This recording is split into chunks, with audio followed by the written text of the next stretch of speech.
How do you shoot a new gene into a patient? At that time, retroviruses suggested themselves as the logical weapon of choice. In general, viruses are efficient genetic vectors. They make their living by injecting DNA into other cells. Retroviruses, a special group, have RNA rather than DNA as their genetic material. But while most viruses infect a cell, reproduce, and then kill the host cell as the daughter viruses escape to infect others, retroviruses are typically kinder and gentler, at least to the host cell. New viral copies are dispatched without destroying it. This does not necessarily mean that a retrovirus is any easier on the host organism. Sometimes it is quite the contrary, as demonstrated by the effects of HIV, perhaps the best-known retrovirus. But it does mean that the viral genes, and any extra gene the virus may be induced to carry, will become a permanent part of the undestroyed cell's genome. Genetic engineering has produced retroviruses that are as safe as possible for gene therapy, stripped of all the viral genes that aren't essential for invading the host cell's genome. And their means for accomplishing this purpose are formidable. Retroviruses become the ideal gene vector. But we're still left with the problem of how to target only the cells affected by the mutation, the ones that need the replacement gene. Today, this remains the greatest challenge facing gene therapy. How do you get the good gene into muscle cells to treat DMD, lung cells to treat cystic fibrosis, or brain cells to treat Huntington disease? The choice of the obscure disease ADA was therefore a very sensible one for the first gene therapy trial. The target cells for ADA are readily available, immune system cells circulating in the blood. Anderson's team was able to extract millions and millions of immune cells from the girl's blood and grow them in petri dishes, where they could be infected with a retrovirus carrying a functional copy of the gene. Once the cell's natural DNA had incorporated the viral genome carrying the replacement gene, the cells were ready to be fed back into the patient's blood. In September 1990, Ashanti De Silva was the first to undergo the procedure.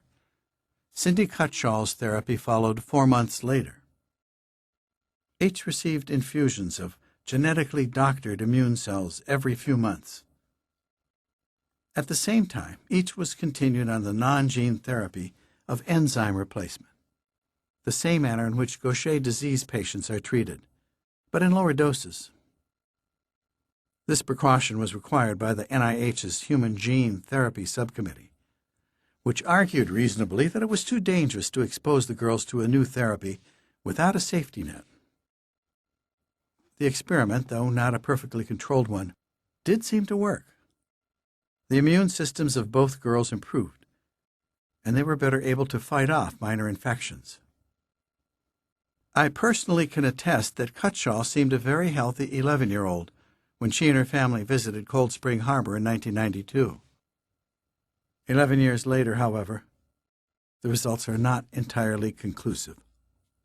De Silva's immune system is now approaching normal function, but only about 1/4 of her T cells are derived from the gene therapy. Cutshall's blood contains an even smaller proportion of gene therapy T cells, though her immune system is working well. It is, however, difficult to say exactly how much of the girl's improvement is due to the gene therapy and how much to the continuing enzyme treatment. The result is therefore too ambiguous to be understood without reservation as a clear gene therapy success. The Cutshall-De Silva trials were not the first time the NIH had thrown its weight around in the world of gene therapy. In fact, the Human Gene Therapy Subcommittee was formed at the NIH in 1980 in response to the first gene therapy experiment ever performed. The trial was a failure and stirred up such a controversy that the government almost moved to strangle the newborn enterprise in its cradle.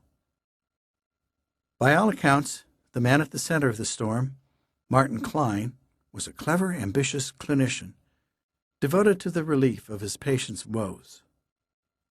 His special interest was beta thalassemia, the hemoglobinopathy Bernadette Model had screened for among London's Cypriot community. After successful animal experiments, Klein applied to the review board of the University of California, Los Angeles, where he worked for permission to try the gene therapy on humans using non-recombinant DNA. While the application was still being reviewed, an overzealous Klein had arranged to treat 2 women outside the United States, one in Israel and one in Italy. But he used recombinant genes, whose use was still prohibited under NIH guidelines. On returning to Los Angeles, Klein found that his application had been rejected. The review board ruled that more animal data would have to be presented before an attempt with humans could be sanctioned. Klein had broken just about every rule in the book. Not only had he proceeded to treat human subjects without authorization, but he had also used an unequivocally prohibited method. Klein suffered the consequences. He lost his federal funding and was forced to resign as chairman of his department. Gene therapy had lost its first practitioner. The Klein episode was by no means the last time that scientists attempting gene therapy found themselves in hot water with regulators. This book is continued on Disc